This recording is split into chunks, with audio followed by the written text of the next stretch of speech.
Development is the eternal theme for human society.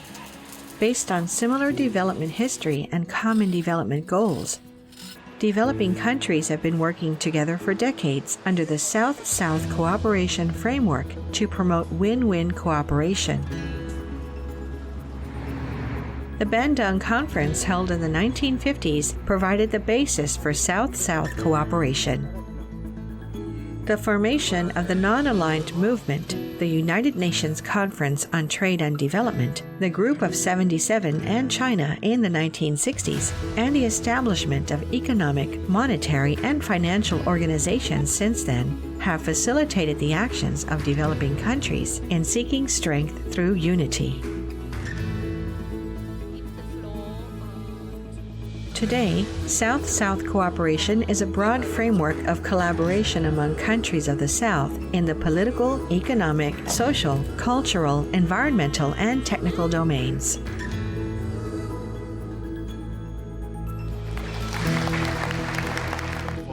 It serves as an important platform for states, international organizations, academics, civil society, and the private sector collaborate and share knowledge and initiatives in specific areas, such as agricultural development, poverty alleviation, climate change, and sustainable development, etc. Involving two or more developing countries, South-South cooperation can take place on a bilateral, regional, intra-regional, or interregional basis. Developing countries share knowledge, skills, expertise, and resources to meet their development goals through concerted efforts.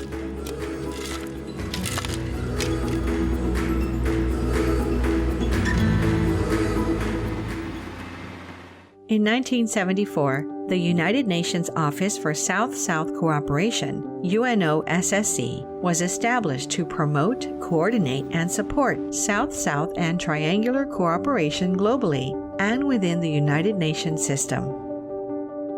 In 1978, in order to promote development and international cooperation, the United Nations system held the first United Nations Conference on Technical Cooperation among Developing Countries in Argentina.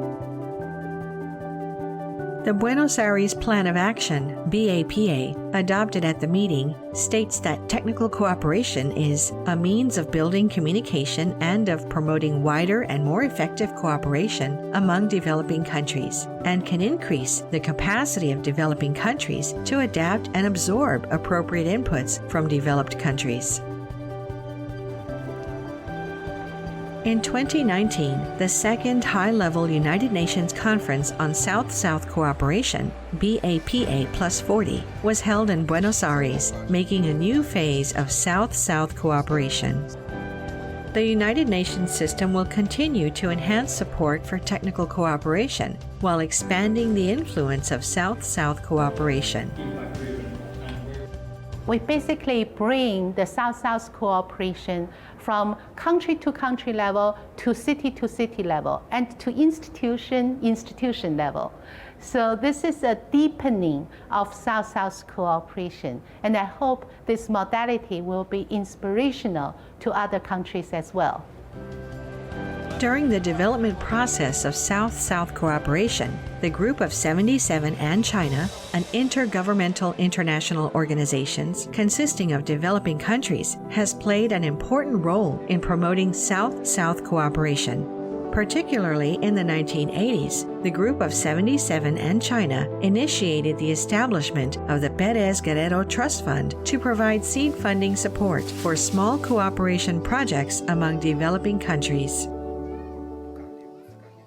South-South cooperation through technology transfer and preferential concession terms, as well as capacity building and investment, will play an important role in enabling sustainable infrastructure development in the Global South. Directly under the Ministry of Commerce of the People's Republic of China, MOFCOM, China International Center for Economic and Technical Exchanges, CICETE's main functions include the implementation, management, and coordination of cooperation projects with relevant United Nations agencies in China, as well as the implementation and management of South-South Cooperation Assistance Fund projects. In 2019, UNO-SSC and CSET jointly launched the Global South-South Development Center Project, GSSDC, which has been successful in resources consolidation, the building of public-private partnerships, as well as facilitating cooperation between China and other developing countries. 在新的时代背景下，我们在人类命运共同体理念的引领下，将继续发挥好机构职能特点和专业优势，积极推动新型南南合作不断的深化发展。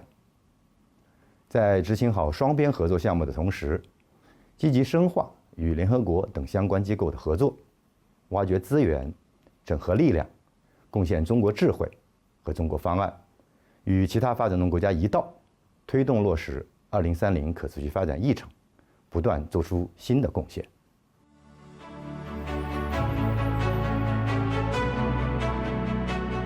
In the field of international development cooperation, the constant increased resources and innovative ways in the South-South cooperation have become a useful addition to the main conduit of North-South cooperation. The development of the times and the progress of science and technology have led to the constant innovation of the concept and mode of South-South cooperation. The technical cooperation, as an instrument for experience exchange, is becoming increasingly mature and diverse. At present, the world is undergoing the fourth industrial revolution, where digital technologies have become a basic variable influencing the global economic and social development. Digital transformation also provides important opportunities for the socio-economic development. Meanwhile, the world is facing many challenges, such as climate change, public health crisis, food and energy security. Promoting technical cooperation under the framework of South-South cooperation is a valuable practice for developing countries to enhance their capacity and achieve their goals. It can also meet the development needs of the times.